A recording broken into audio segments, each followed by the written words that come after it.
40,000 views in 2 weeks, and some people are not happy. That was the response to this video about the Quartet Jazz Play-Along app. While the comments overall are positive, some people expressed disappointment, at times bordering on anger, that Quartet, at the moment, only works on Apple devices like iPhones, iPads, and M-series Mac computers. I'm telling you this up front, but before you click off, there are reasons why there's no Android version, and also reasons to be hopeful that there will be soon. And I'm going to tell you more about that in a separate video.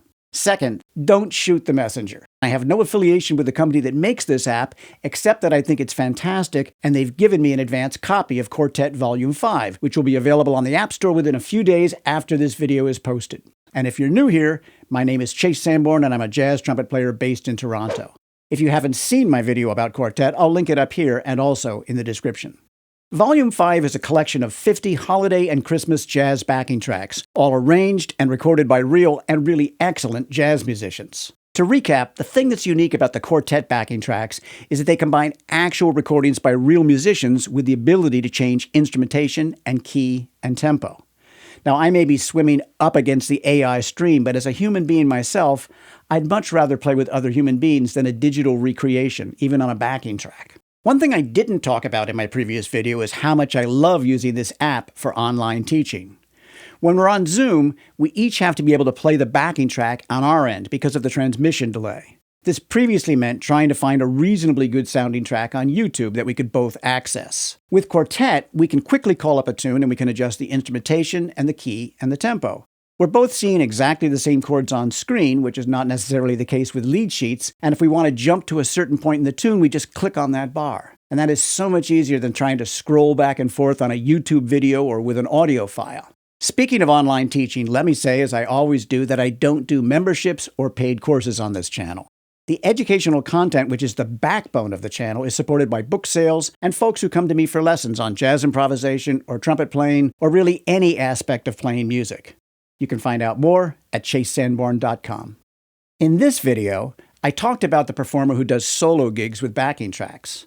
All of the Quartet tracks, aside from sounding great, are royalty-free, so you can use them in any context. A solo performer is just as likely to find themselves at a holiday party, so this new collection of seasonal tunes could pay for itself in one gig. Actually, it would pay for itself in one tune, because to download Quartet Volume 5 will cost you about $6. It'll be even cheaper if you've already bought the previous volumes, thanks to what Apple calls Complete My Bundle. Demonstrating some of the tunes from this collection is a challenge, because if I play more than a snippet of the melodies, I'll get copyright claims. There are Christmas tunes that are in the public domain, but surprisingly few of them. The melody is the most important part of any tune, but when you're talking about Christmas songs, that's the main thing that people want to hear. So we'll make a game out of it. I'll pick 5 of the 50 tunes, play the intro, and then I'll improvise for one chorus while trying to evade the melody. See if you can figure out what tune it is before I put the title on the screen, and I'll give you a hint along the way. While you listen, please take a second to click the like button and leave a comment. Have you used the Quartet app, and will this new collection of tunes be useful or fun for you to have? Inquiring minds want to know.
Thank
you.